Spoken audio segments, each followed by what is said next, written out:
ارے تمہیں پتہ چلا اس کی لڑکی بھاگ گئی. ہاں یہ چوٹ دی.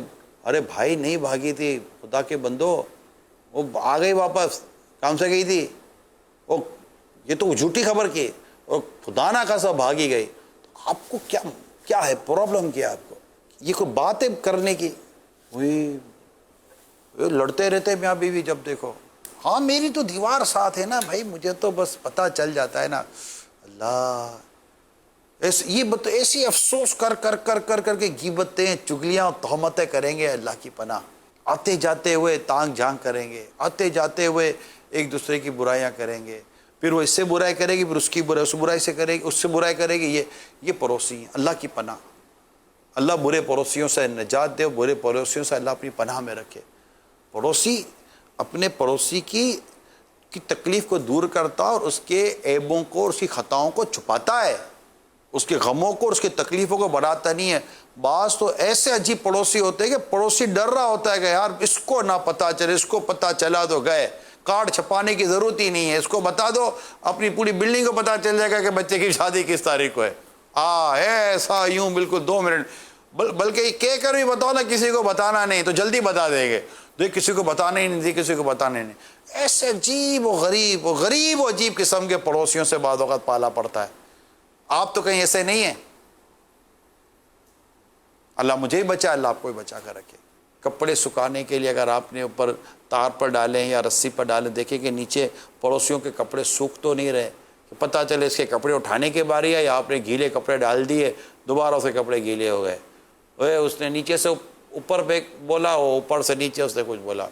اپنا کچرا نکالا, پڑوسی کے آگے ڈسٹ بن اٹھایا, پڑوسی کے گھر کے قریب کر دیا. وہ بھی نکل کے کہیں گے جب دیکھو یہی کرتی ہے, جب دیکھو یہی کرتے ہو. آپس میں پھر لڑائیاں ہو جاتی ہیں. کوئی پڑوسی ایسا عجیب ہوتا ہے اس کے گھر نمک ہی نہیں ہوتا, جب دیکھو تھوڑا نمک لینے چلی جاتی ہے, جب دیکھو ماچس کی تلی مانگنے چلی جاتی ہے. ماچس کی ڈبی ہے, 2 ماچس سے دینا.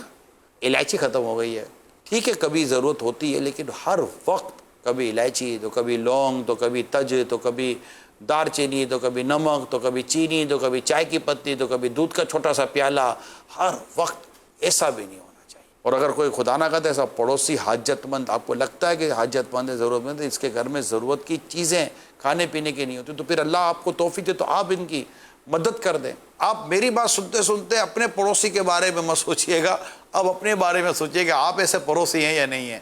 اگر آپ کو لگتا ہے کہ آپ کا پڑوسی ایسا نہیں ہے, تو آپ کا حسن اخلاق, آپ کی نرمی, آپ کا پیار, آپ کی محبت, آپ کی نیکی کی دعوت اس کو اچھا بنا دے گی. حضرت مالک بن دینار رحمۃ اللہ تعالیٰ علیہ اچھا پڑوس تھا. آپ کا پڑوسی جو تھا وہ غیر مسلم تھا, اور وہ گندگی آپ کے گھر میں پھینکتا تھا. ایک دن اس نے کہا کہ میرے گھر سے گندگی آپ کے گھر میں گرتی, آپ کو تکلیف نہیں ہوتی؟ سچ, اولیاء کرام تو سچ بولتے ہیں. آپ نے فرمایا تکلیف تو ہوتی ہے, دیکھیں میں نے جھاڑو وغیرہ رکھا ہوا صاف کر لیتا ہوں. کہ آپ کو غصہ نہیں آتا؟ کہ میں ہمارے رب نے اچھے لوگوں کی تعریف تو یوں فرمائی ہے کہ والقاظمین الغیظ والعافین عن الناس واللہ یحب المحسنین. غصہ پینے والے لوگوں سے درگزر کرنے والے, اور اللہ احسان کرنے والوں کو, نیکی کرنے والوں کو پسند کرتا ہے. آپ کا یہ حسن اخلاق دیکھ کر وہ پڑوسی مسلمان ہو گیا.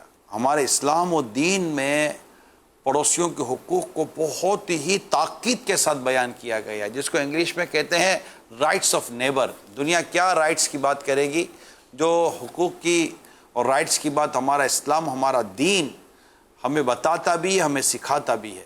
سرکار مدینہ صلی اللہ تعالی علیہ وسلم کی بارگاہ میں عرض کی گئی, فلاں عورت دن میں روزہ رکھتی اور رات میں قیام کرتی, مگر اس کے ساتھ ساتھ اپنے پڑوسیوں کو تکلیف بھی پہنچاتی ہے.